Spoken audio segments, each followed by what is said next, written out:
Hi, my name is Valerie Johnson, and I would like to talk to you about the importance of play. I chose this subject because throughout our careers in the early childhood industry, it's a subject that we will constantly be defending, and it's something that I really believe in. This quote I found pretty much sums up the way I feel about play. Congratulations, you've decided to become a preschool teacher. It's one of the most fun, rewarding, exhausting careers available, and I hope that you will love every minute of time that you spend with your kids. Unfortunately, there are some more challenging aspects of this job, and that would be Yep, that's right, the parents. Lots of parents are bringing their kids to school to get the social emotional experience that preschool is designed for. But there will always be those parents that ask questions like, it seems like the kids are always playing in preschool. How are you going to challenge my child? These parents are the ones that you will need to explain the importance of play to and everything that children learn while playing. That it's during play that children learn to be creative and develop their imagination. That it increases their dexterity, physical, cognitive, and emotional strength. It's super important for children's social skills, and it teaches them how to work in groups. It's also where children learn to share, include one another, to take turns and compromise. If they haven't heard enough, you can tell them that while playing grocery store, their children are learning to express their feelings and be cooperative. They're improving their language skills and learning about money. They're gaining literacy skills by making signs and learning how to ask questions and respond to questions asked. Role play allows children to make sense of their world. You can also tell them that when children play with blocks, they're establishing problem-solving skills and developing logic. They're improving their hand-eye coordination and fine motor skills. They're learning that things can be put together in different ways and that they can create their own designs. They're gaining math skills by creating patterns, studying shapes, and becoming familiar with spatial awareness. When children play outside, they're teaching their bodies to do difficult things, getting their heart rate up and becoming stronger. They're learning about cause and effect. They learn to share and become good friends. They learn to help each other and not give up. They get their wiggles out and get to act silly and loud and let out all those things that they keep bottled up inside so that they're ready to learn. You may still get that parent that will say, okay, but my child brings home artwork that is completely unrecognizable. To these parents, you need to explain that we're nurturing creative thinkers and leaders, that when their child is scribbling, that they're learning how to write, and when they're doing process art, they're making their own choices, not just following directions to create something cute. What some may recognize as play, we know as essential to learning, like when children play with Play-Doh and use sensory bins. It's during this time that they're reducing stress, learning to share, and developing fine motor skills that will later help them to hold and control scissors and pencils so that they can form letters. We have an important job to teach our parents, too. Some parents are so concerned with the academics of preschool these days and making sure that their kids are ready for kindergarten.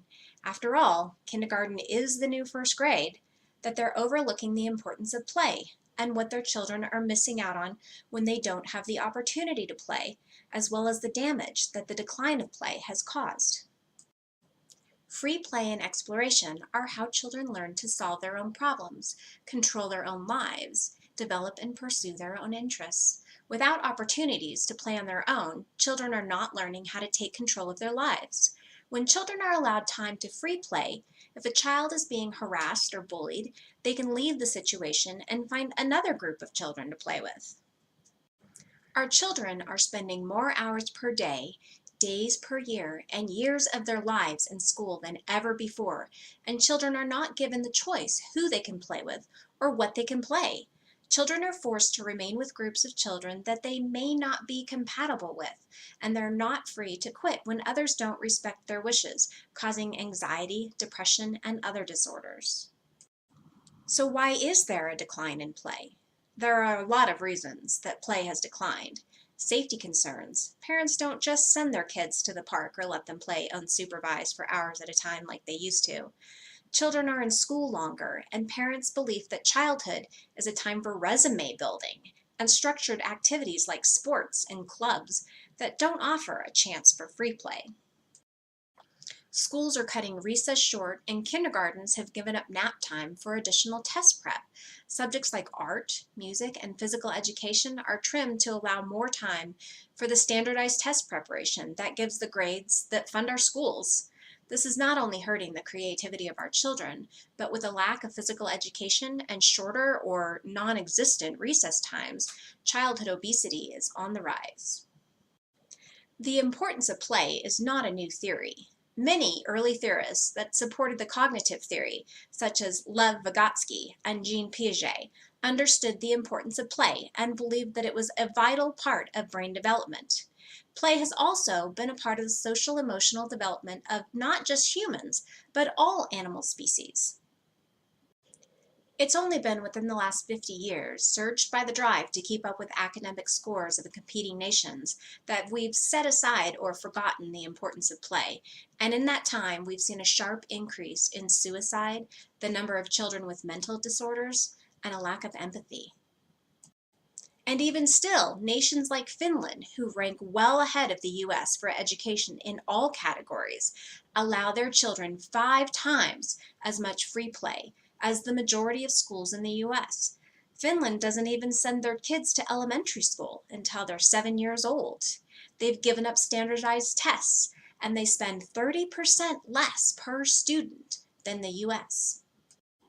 Education leaders advocate that we emulate Asian schools where children spend more time at school than our children do and score higher on standardized tests than our children.